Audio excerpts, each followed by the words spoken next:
क्या आप जानते हैं कि भारत की पवित्र नदियों में से एक नर्मदा नदी को कुंवारी नदी के रूप में पूजा जाता है। नर्मदा के हर पत्थर को लिंग का दिव्य स्वरूप माना जाता है।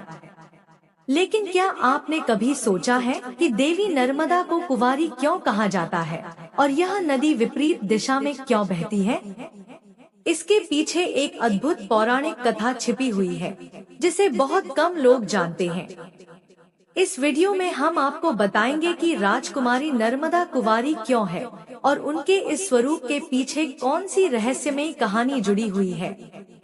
ऐसा कहा जाता है कि इस कथा को सुनने से भक्तों की सभी मनोकामनाएं पूरी होती है, इसीलिए वीडियो को अंत तक देखें। साथ ही इसे अपने दोस्तों के साथ शेयर करें और कमेंट बॉक्स में सभी माता के भक्त हर हर नर्मदे जरूर लिखें। नमस्कार दोस्तों, पौराणिक कथाओं के अनुसार मैखल पर्वत पर भगवान भोलेनाथ गहन तपस्या में लीन थे। उसी समय उनके पसीने की एक बूंद से एक अद्भुत रूपवती कन्या का जन्म हुआ। भोलेनाथ को तपस्या में मग्न देखकर वह कन्या भी उनके समक्ष बैठकर तपस्या करने लगी। जब महादेव की तपस्या पूरी हुई और उनका ध्यान टूटा, तो उन्होंने अपने सामने उस कन्या को तपस्या करते हुए देखा। इस दृश्य ने महादेव के हृदय को प्रसन्नता से भर दिया। भगवान भोलेनाथ ने प्रसन्न होकर उस कन्या का तुरंत नामकरण किया और कहा, हे पुत्री, आज से तुम नर्मदा के नाम से विख्यात होगी, जिसका अर्थ है सभी को सुख देने वाली।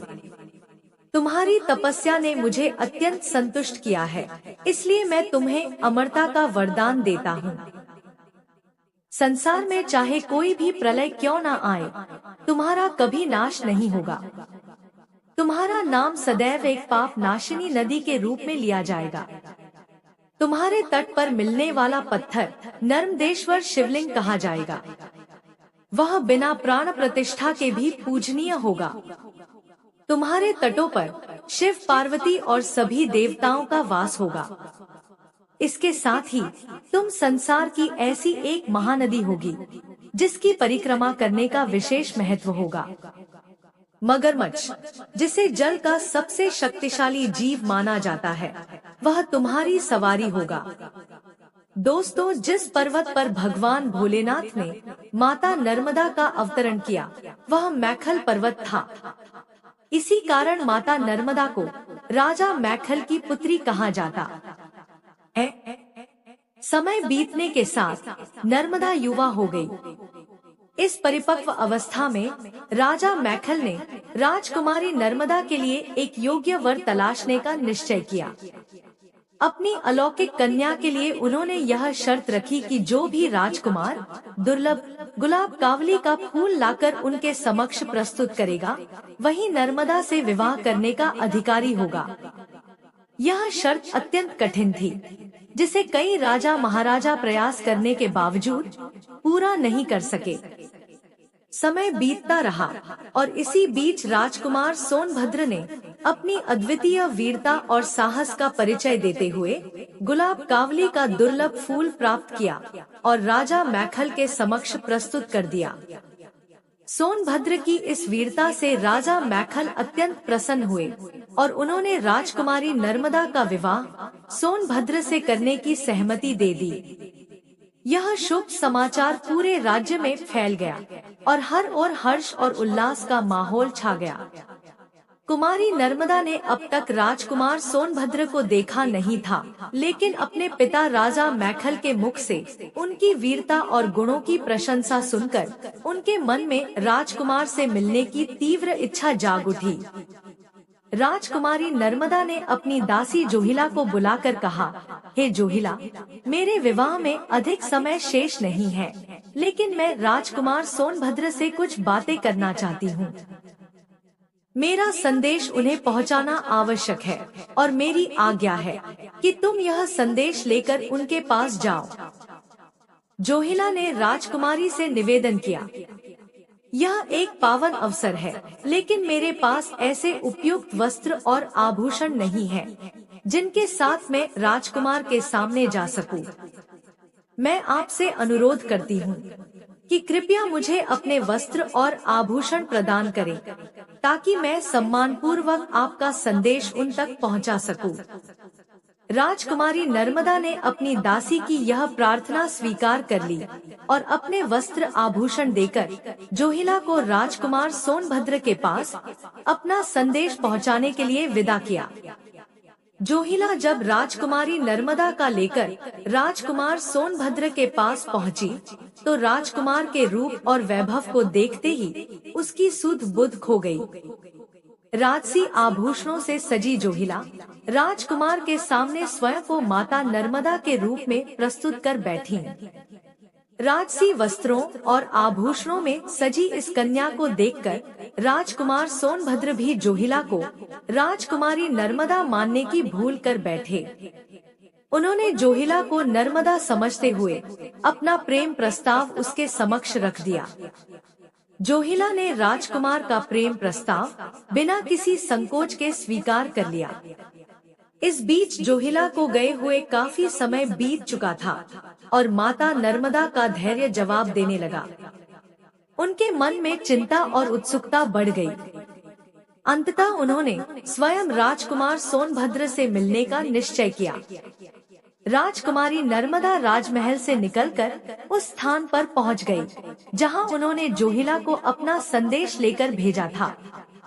राजकुमारी नर्मदा जब उस स्थान पर पहुंची, तो उन्होंने सोनभद्र और जोहिला को प्रणय निवेदन करते देखा। यह दृश्य देखकर उनका हृदय व्यथित हो उठा और अपमान की तीव्र अग्नि में जलने लगा। गहरे दुख और क्रोध से भरी राजकुमारी नर्मदा ने वहीं से उल्टी दिशा में चलने का निश्चय कर लिया और प्रण लिया कि अब कभी उस स्थान पर वापस नहीं लौटेगी। उधर सोनभद्र को अपनी भूल का एहसास हुआ। उसने नर्मदा को पुकारते हुए कहा, नर्मदे लौट आओ, रुक जाओ। लेकिन राजकुमारी नर्मदा ने सोनभद्र के विश्वासघात के बाद आजीवन कुंवारे रहने का निर्णय ले लिया। उसी क्षण उन्होंने वैराग्य धारण कर सन्यासिनी का रूप ले लिया और एक नया मार्ग चुन लिया। जहां भारत की अधिकतर नदियां पूर्व दिशा की ओर बहती है, वहीं माता नर्मदा ने अपमान और दर्द से प्रेरित होकर पश्चिम दिशा की ओर बहने का निर्णय किया। अपने रास्ते में आने वाली ऊंची ऊंची पहाड़ियां और घने जंगलों को पार करते हुए उन्होंने अपना मार्ग स्वयं बनाया। कल कल छल छल की मधुर ध्वनि के साथ माता नर्मदा निरंतर आगे बढ़ती रही और मल्लाहों के इलाकों तक जा पहुंची। कहा जाता है कि आज भी नर्मदा परिक्रमा के दौरान कुछ स्थानों पर माता नर्मदा का करुण विलाप सुनाई देता है, मानो उनका हृदय आज भी दुख और अपमान से भरा हुआ हो। जहां भारत की अधिकांश नदियां बंगाल की खाड़ी में जाकर मिलती है, वहीं माता नर्मदा ने अपनी यात्रा का मार्ग बदल लिया। उन्होंने बंगाल सागर की ओर जाने के बजाय गुस्से में अरब सागर का रुख किया और वहीं जाकर समा गई। आज भी माता नर्मदा के दर्शन करने वाले उनके सात्विक सौंदर्य, चारित्रिक तेज और उनकी भावनाओं के उफान को महसूस करते हैं। दोस्तों, इस कथा का भौगोलिक सत्य देखें तो यह स्पष्ट होता है कि नगर के ग्राम बढ़ा के निकट जोहिला नदी सोनभद्र के तट से वाम पार्श्व में दशरथ घाट पर संगम करती है। इसी क्षेत्र में कथा के अनुसार रूठी हुई राजकुमारी नर्मदा कुंवारी और अकेली विपरीत दिशा में बहती हुई प्रतीत होती है। राजकुमारी और दासी द्वारा राज वस्त्र बदलने की यह कथा प्रयागराज के पूर्वी क्षेत्र में आज भी प्रचलित है। जोहिला नदी को आज भी इस घटना के कारण अपवित्र माना जाता है और इसे पवित्र नदियों में शामिल नहीं किया जाता है। वहीं दूसरी ओर माता नर्मदा के लिए पुराणों में कहा गया है कि जिस पुण्य की प्राप्ति गंगा जी में स्नान करने से होती है, वही पुण्य मात्र नर्मदा मैया के दर्शन से ही मिल जाता है। एक और कथा के अनुसार एक बार माता गंगा भगवान शिव के पास पहुंची और उनसे व्यथित होकर कहा, हे प्रभु, पृथ्वी लोक में इतने पापी हैं कि उनके स्नान करने से मेरा जल दूषित हो गया है। अब मैं क्या करूं? भगवान भोलेनाथ ने मुस्कुराते हुए माता गंगा से कहा, देवी आप नर्मदा मैया के पवित्र जल में स्नान कीजिए। उनके पावन स्पर्श से आपके सभी कष्ट तुरंत ही दूर हो जाएंगे।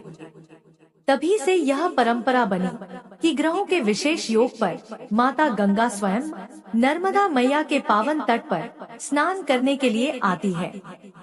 तो यह थी नर्मदा देवी के कुंवारी रहने की पौराणिक कथा, जो त्याग, प्रेम और भाग्य का अद्भुत उदाहरण प्रस्तुत करती है।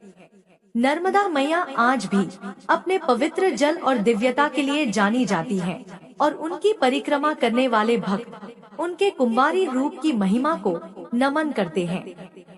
यदि आपको यह कहानी रोचक लगी हो, तो इसे अपने दोस्तों और परिवार के साथ जरूर साझा करें।